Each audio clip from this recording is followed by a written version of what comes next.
Lesson 154. I am among the ministers of God. Let us today be neither arrogant nor falsely humble. We have gone beyond such foolishness. We cannot judge ourselves, nor need we do so. These are but attempts to hold decision off and to delay commitment to our function. It is not our part to judge our worth, nor can we know what role is the best for us. What can we do within a larger plan we cannot see in its entirety? Our part is to cast in heaven, not in hell. And what we think is weakness can be strength. What we believe to be our strength is often arrogance. Whatever your appointed role may be, it was selected by the voice for God, whose function is to speak for you as well. Seeing your strengths exactly as they are, and equally aware of where they can be best applied for what, to whom, and when He chooses and accepts your part for you. He does not work without your own consent, but He is not deceived in what you are and listens only to His voice in you. It is through His ability to hear one voice, which is His own, that you become aware at last there is one voice in you, and that one voice appoints your function and relays it to you, giving you the strength to understand it, do what it entails, and to succeed in everything you do that is related to it. God has joined His Son in this, and thus His Son becomes His messenger of unity with Him. It is this joining through the voice for God, of Father and of Son, that sets apart salvation from the world. It is this voice that speaks of laws the world does not obey, which promises salvation from all sin, with guilt abolished in the mind that God created sinless.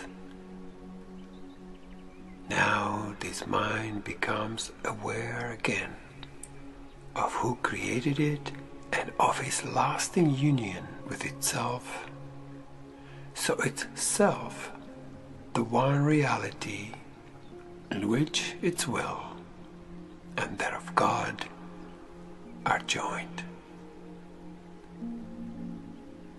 A messenger is not the one who writes the message he delivers,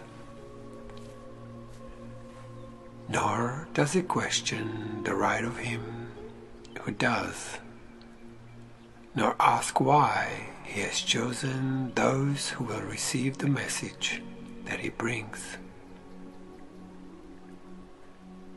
It is enough that he accepts it, give it to the ones for whom it was intended, and fulfill his role in its delivery. If he determines what the message should be, or what their purpose is, or where they should be carried, he is not failing to perform his proper part as bringer of the word. There is one major difference in the role of heaven's messengers, which sets them apart of those the world appoints. The messages that they deliver are intended first for them, and it is only as they accept them for themselves that they become able to bring them further and to give them everywhere that they were not meant to be. Like earthly messages, they did not write the message they bear, but they become the first receivers in the truest sense, receiving to prepare themselves to give. An earthly messenger fulfills his role by giving all his messages away. The messenger of God perform their part by their acceptance of his message as for themselves and show they understand the message by giving them away. They choose no role that are not given them by his authority, and so they gain by every message that they give away. Would you receive the message of God? For thus do you become his messengers. You are appointed now, and yet you wait to give the message you have received, and so you do not know that they are yours and do not recognize them. No one can receive and understand he has received until he gives. For in the giving is his own acceptance of what he received. You, who are now the messengers of God, receive his messages, for that is part of your appointed role. God has not failed to offer what you need, nor has it been left unaccepted. Yet another part of your appointed task is yet to be accomplished. He who has received for you the messages of God would have them be received by you as well. For thus do you identify with him and claim your own. It is this joining that we undertake to recognize today. We will not seek to keep our minds apart from him who speaks for us, for it is but our voice we hear as we attend him. He alone can speak to us and for us, joining in one voice, the getting and the receiving of God's word, the giving and receiving of his will. We practice giving him what he would have, that we may recognize his gifts to us. He needs our voice, that he may speak through us. He needs our hands to hold his messages and carry them to those whom he appoints.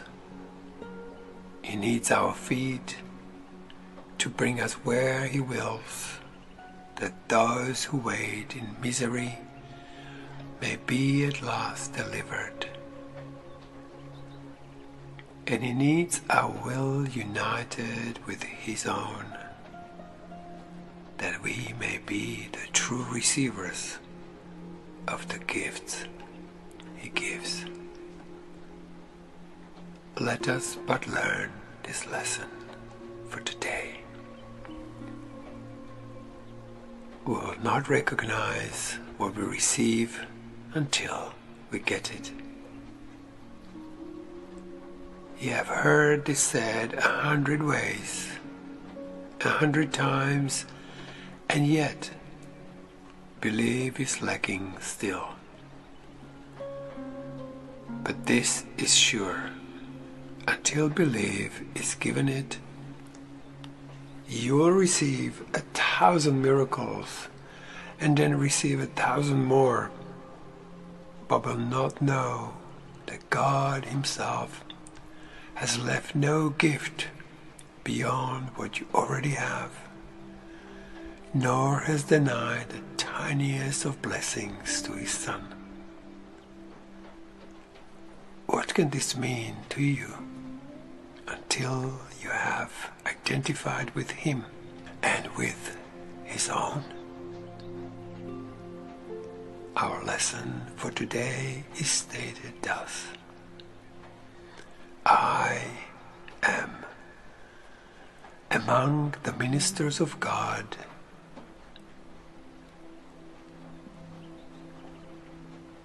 and I'm grateful that I have the means by which to recognize that I'm free.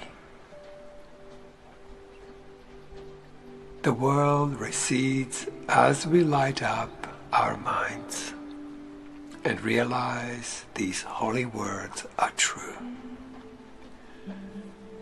They are the messages sent to us today from our Creator. Now we demonstrate how they have changed our minds about ourselves and what our function is. For as we prove that we accept no will we do not share, our many gifts from our Creator will spring to our sight and leap into our hands, and we recognize what we received.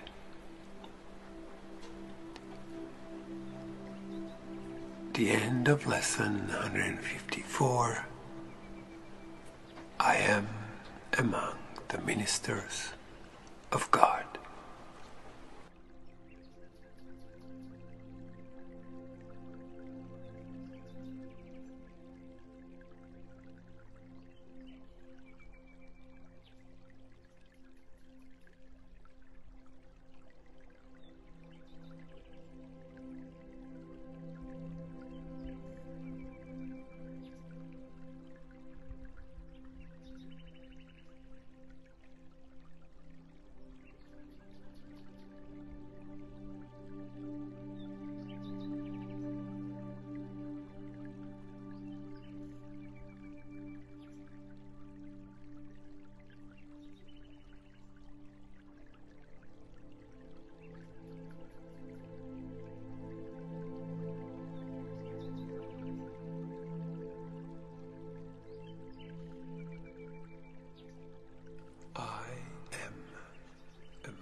The ministers of God.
the ministers of God.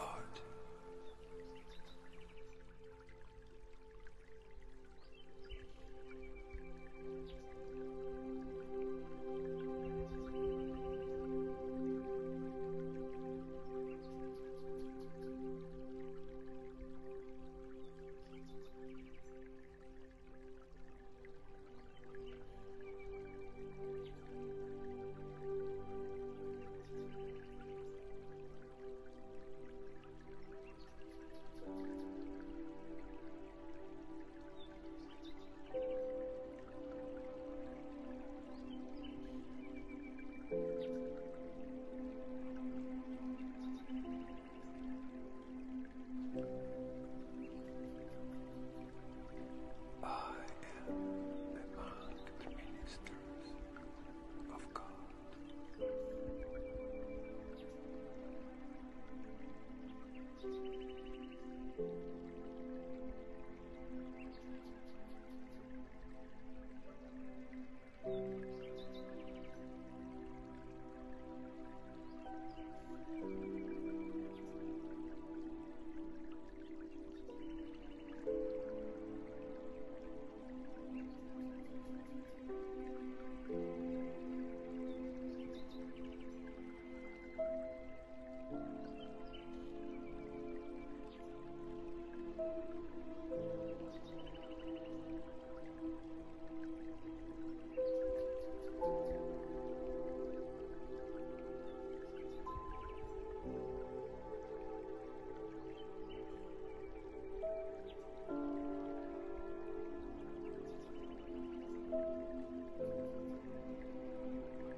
I am among the ministers of God.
the minister.